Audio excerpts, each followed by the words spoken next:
Et si le mot nous, qu'on voit partout comme un symbole d'unité, était en fait un piège? C'est l'idée un peu folle mais fascinante d'un texte qui nous alerte. Derrière ce petit pronom se cacherait un puissant outil de manipulation. Allez, on plonge dans cette idée pour voir ce qu'elle a dans le ventre. Tout part de cette simple question, posée d'entrée de jeu par l'auteur. Nous. C'est vrai que ça sonne bien. Ça évoque la solidarité, le collectif, la force du groupe. Mais l'auteur nous invite à nous méfier de cette jolie musique. Et si ce n'était qu'une illusion? Et voilà, on arrive au cœur de la thèse. L'idée, c'est que la grammaire, ce n'est pas juste une série de règles qu'on apprend à l'école. Non, selon ce texte, elle peut carrément être la source de désastre en façonnant notre manière de penser jusqu'à la rendre dangereuse. Alors, pour comprendre où se trouve ce fameux piège, il faut revenir à la base de la base, la conjugaison. Et plus précisément, à la différence fondamentale entre « je », l'individu qui agit, et « nous », le groupe. C'est là que tout commence à déraper.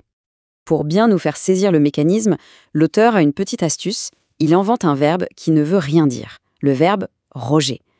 Comme ça, on se concentre uniquement sur la structure de la langue. Et là, on voit bien la différence. Je roge, une seule action. Nous rogeons, une action collective. Simple, non? Eh bien, c'est plus compliqué qu'il n'y paraît. C'est précisément ici que le problème apparaît d'après l'analyse. Quand on dit « je roge ma chambre », c'est limpide, une personne, une action. Mais si on dit « ils rogent la poutre », l'ambiguïté s'installe. Est-ce qu'on a juste une addition d'actions individuelles ou est-ce que le groupe d'un coup devient une sorte d'entité, un nouvel acteur qui agit de lui-même? Et là, on bascule de la grammaire pure à la philosophie. Parce que le vrai danger, selon le texte, c'est ce saut mental, le moment où l'on se met à croire qu'un groupe peut avoir sa propre conscience, sa propre volonté, comme un seul homme, un esprit collectif. Pour donner un nom à cette illusion, l'auteur a créé un concept assez imagé, le métasinge.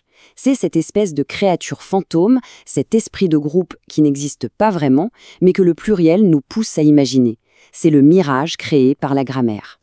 Cette citation tirée du texte est la réponse la plus directe à cette illusion. C'est un rappel à la réalité. Un groupe, ça reste une collection d'individus. Il n'y a pas une sorte de super-conscience qui flotte au-dessus de leur tête. Chaque personne garde son propre esprit, ses propres pensées. Voilà ce que l'auteur appelle la pente glissante. On part d'un truc factuel, une description. Nous rongeons la poutre. Mais, presque sans s'en rendre compte, la grammaire nous fait glisser vers une idée beaucoup plus bizarre. L'idée qu'une entité, le nous, s'est matérialisée pour agir à travers nous. D'accord, mais concrètement, quelles sont les conséquences? À quoi ça sert ce métasinge? C'est là que l'analyse devient très politique, parce que cette illusion grammaticale, eh bien, elle peut être utilisée comme une arme. L'auteur ne mâche pas ses mots et désigne assez clairement les groupes qui, selon lui, tirent un énorme profit de cette confusion. En invoquant un nous un peu magique, ces différents acteurs politiques peuvent parler et agir au nom d'un collectif imaginaire qu'ils contrôlent. Au fond, l'objectif de la manœuvre est de nous faire croire à ce grand tout, à ce fameux métasinge. Une fois qu'on y croit, on peut nous demander de lui être loyal, de nous sacrifier pour lui, souvent au détriment des vrais individus. En bref, il s'agit de nous faire obéir à une fiction. On le voit bien ici, le vocabulaire du texte est très très fort. Parler de tumeur politique ou de perfide pluriel, ce n'est pas anodin. Ça montre bien que pour l'auteur, ce n'est pas une simple petite erreur de logique, c'est un véritable outil de domination. Bon alors, tout est fichu, faut-il arrêter d'utiliser le mot « nous » ? Heureusement non. Le texte ne s'arrête pas au constat et propose une piste pour s'en sortir, pour distinguer le bon « nous » du mauvais. Pour nous éclairer, l'auteur fait une analogie avec l'informatique, et elle est très parlante. En programmation, on ne peut pas dire à une liste de données « transformez-vous ». Non, il faut créer une boucle et traiter chaque élément un par un, individuellement. La logique informatique, elle, ne tombe pas dans le panneau du pluriel magique. Et on arrive à la distinction clé de toute l'analyse. Il y aurait deux types de nous. D'un côté, le nous magique, celui qu'on nous impose, souvent arbitrairement, les Français, les jeunes, les consommateurs.